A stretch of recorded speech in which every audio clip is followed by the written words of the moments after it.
Thank you. I wanted to say thank you for everybody that was here. You guys are doing a great job. I don't know if you get told that very often, but you're the front line in America, and I appreciate you so much. I appreciate everybody that's here that's a little bit in the older crowd. The younger crowd is waking up, next generation. My question is, are you Muslim, sir? I'm an ex-Muslim. An ex-Muslim, okay.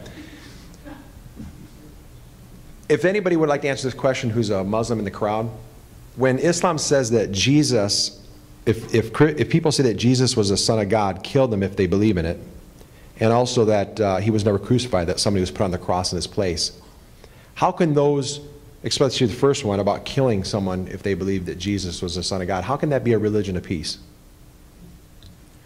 And for you, since you recited that, I thought that maybe you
can tell me how Islam is a religion of peace if it preaches killing someone who believes that Jesus Christ was the Son of God.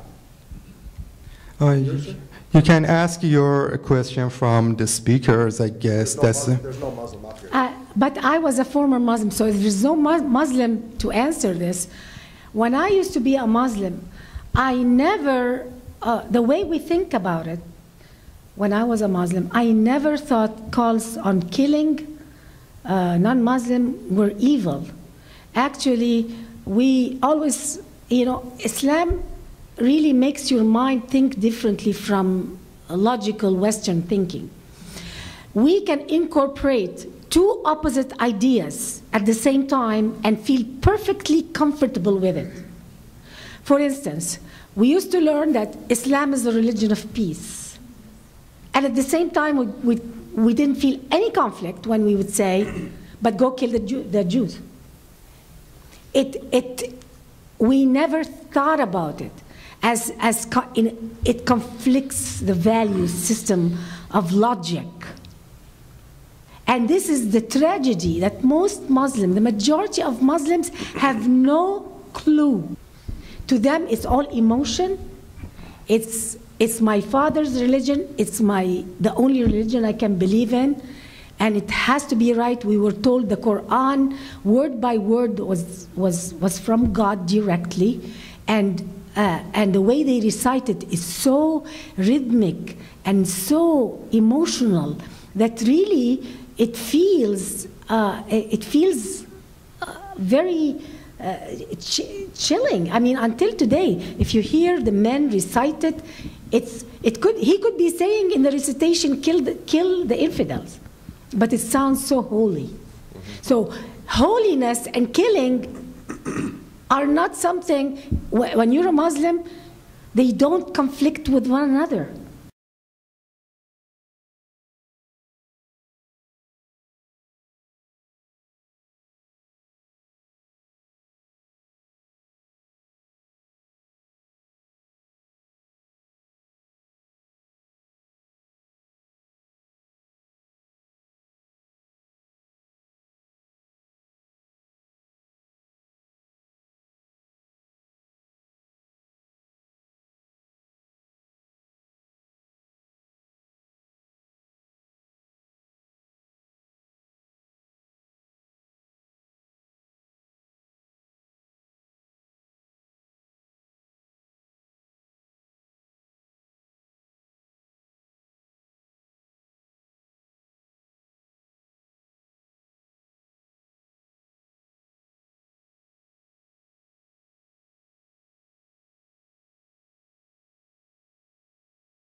It has become such a sick ideology that Muslims must wake up and examine the religion, really examine the religion. But until today, they don't have the courage to do that.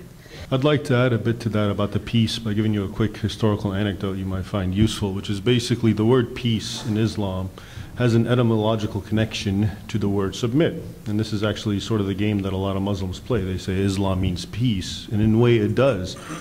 Salam comes from the same root as Islam, which is submit, which is the name of the religion. And it's a kind of a historical thing that Muhammad, according to Islamic tradition, used to send letters to the early Christian kings, for instance, in Egypt and in Constantinople. Islam, Tesla. And he would say, Aslam Teslam. And basically what that means is submit, have peace. And so there's a corollary between submitting, which of course brings about a lot of violence and bloodshed and killing, and then that leads to peace. And so that's why, going back to your question, how is this religion of peace if you're out to kill people? The logic is that I'm out to kill them to create peace because they're so, they're not cooperating. So we have to break them and make them submit, and then it's peace. Also remember, Islamic law is the law of Allah, who is the supreme God, and so it's perfect justice. So the idea is to establish the rule of Islamic law over the world, which is peace. And so you have to kill people on the way to that. That's not violence. That's justice. It's jihad. And so you have a lot of Muslims condemning terrorism, and then when you look at their statements more closely, they're condemning Israel and the United States, but not like the Twin Towers or the Fort Hood shootings or something like that, in the service of peace. If I may just start with a comment concerning President Obama's statement about slander. Slander, libel, defamation of character have certain legal definitions behind them. To speak the truth about Muhammad is not to slander him. So I would be, as a Christian, in support of that statement, that we shouldn't slander people. But his misunderstanding of Islam and the facts is what causes him to think that the truth is slander, because the reality of Islam is so unnatural and abhorrent to the Western culture. So I can understand somebody confusing the two. Well, also in Islamic law, there's a definition of slander that's different from that of American law. In Sharia, the definition of slander is telling something about someone that they don't want known. It could be true, but if they don't want it known and you tell it, that's slandering. So see, when I write a book about Muhammad and say this is what they say Muhammad said and did, that's slandering Muhammad, because they don't want Westerners to know those things, even if they're all true.